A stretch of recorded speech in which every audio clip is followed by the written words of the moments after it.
What's up? Welcome to Anime Seats. Go ahead and sit back, relax, and make yourself comfortable, cause I'm back with another scene review, and this time we're watching Bleach, Take 2. Let's get it. Hey man, spoiler alert. Spoil! You've lost your weapon! Why are you just standing there? Ichigo! What's the difference between a king and his horse? And I'm not talking about obvious stuff, like one's an animal and one's a person. What the hell are you saying? Form, ability, and power! If their form, ability, and power are exactly the same, why is it that one becomes the king and leads them into battle, while the other becomes the horse and carries the king? Instinct! They must live to mercilessly crush, shred, and slice their enemy. Deep within our body lies the honed instinct to dominate and slaughter our enemies!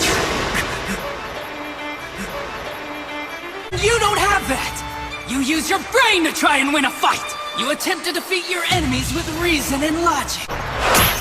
And the simple matter is it doesn't work! You're weak! Ichigo! I won't put up with that. Am I clear?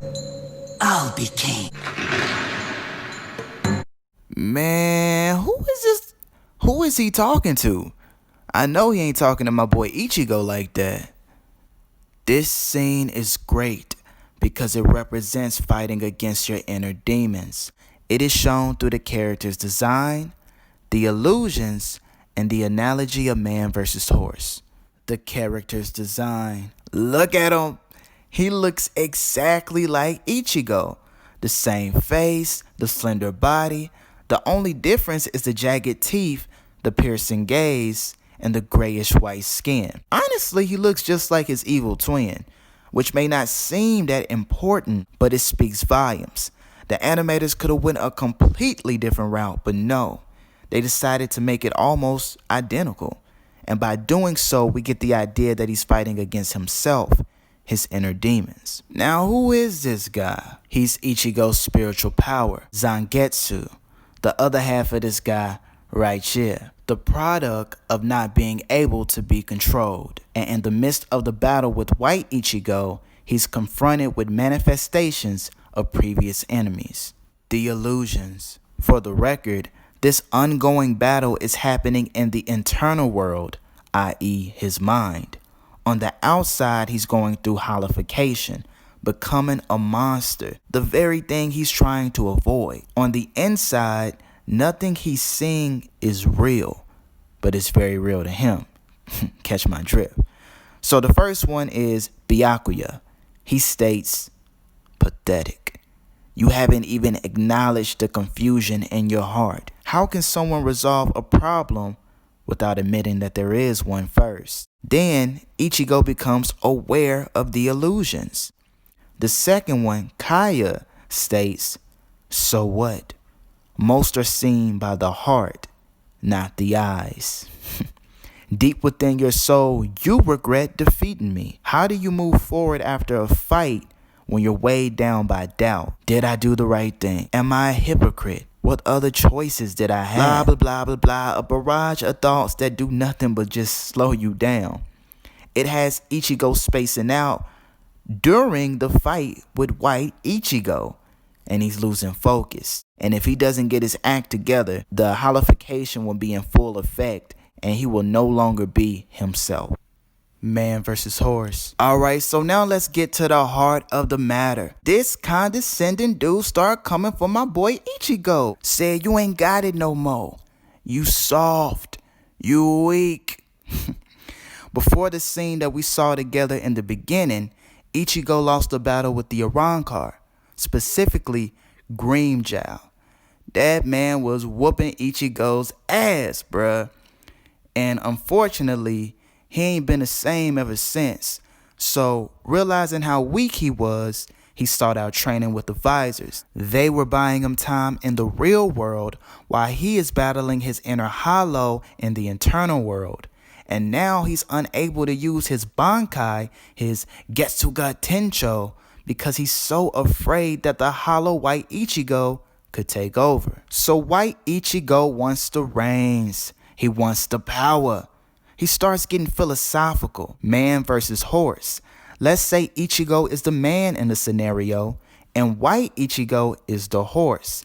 Ichigo dominated him and domesticated him in previous fights. He was winning, in control, and had this embodiment of evil in check. The master of the beast. Like the way man has tamed the horse, the writer calls the shots. If you've ever ridden a horse, you know you're either controlling it or it's controlling you.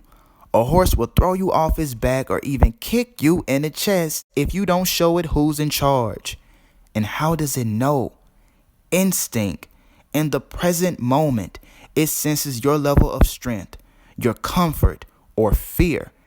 Animals can tell, man. And you really have to watch out for the wild ones. White Ichigo off the leash. He wants to be the master. This is very important.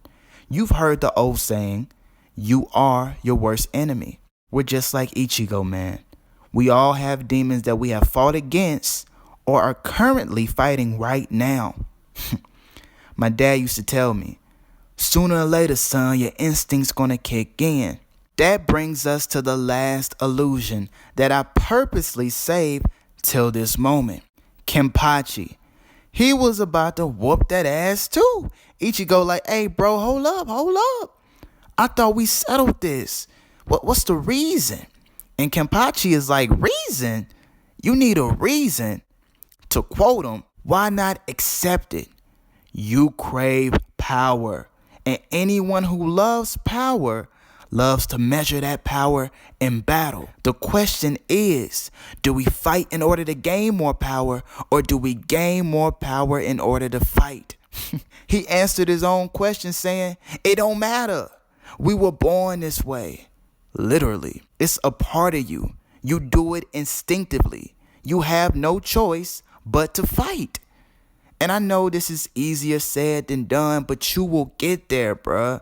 You will get there, girl. You gotta shake it off or straight up kill it like Ichigo did. You already did enough thinking. The thinking is over with. And that killer instinct is what white Ichigo said he lacked.